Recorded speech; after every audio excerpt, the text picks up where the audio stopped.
Hello guys welcome to my video. आपण मानक आज मुझे देखेबी ये जो है सेप्टेम्बर 14 तारीख पाखर जो लघुचाप लगी रही से लघुचाप जो पवन आमर चाष जमी उपर कौन क्षति होती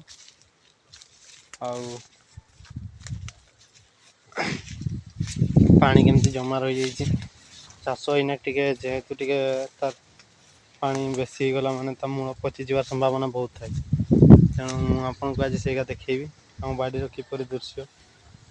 निहाती कम निहाती लगे 30 जन खंडे लगे निहाती आपण मानक मुझे देखेबी गोटे गोटे करके प्रथम आपको देखुची मो पपया बाड़ीटा केमती आप देखते ये पपया गछ थिला ये पूरा देखिपे पपया पूरा प्रचुर पड़ता पवन जो एत जोर कि जहाँफल कि मूलटा उठी जाइए आसेपटे गोटे मझे आपटे देखिपे सेटा गोटे पड़ जाइए गछटा फुटना जेहेतु पानी होती आगे गात थी तेणु नाली ये स्प्रे आपंकर दरकार हो जेहेतु देखो पुटल हो डुंका टे पोड़ जा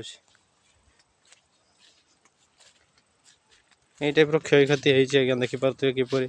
खुंट सब भांगी जा जाल तले पड़ जाइए माने माटी लगाण वर्षा जो नरम हो गला ना नरम हो गला फल सब तले पड़ जाइए या पुणी आपको देखेबी ये टाइप आज्ञा थिला टे जेहेतु लड अच्छी फल भी अच्छी टे प्रचुर भांगी जाइए चल देखेबी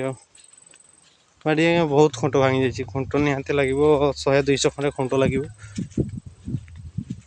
देखिपे पूरा एठी तो 3टा खुंट भांगी जाइए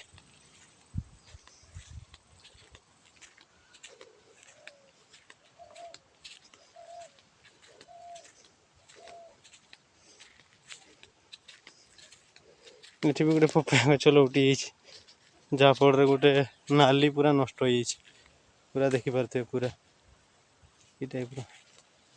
जेहेतु पानी प्रचुर है भी गोटे खुंट भांगी जाइए आप देखिपे खुंट बांस खुंट ना सर पुटल चाषटा तो भल हेनी सब नाली बहुत क्षति लत फत छिड़ी जाइए जाल छिड़ी जाइए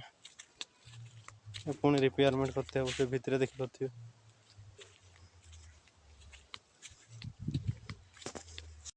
देखिपे कि टाइप कुंदरी माचा तले पानी हो कुंदरी माचा भ्यूटा देख वीडियोटा भल लगी लाइक एंड सब्सक्राइब करदे। रोची बाय बाय।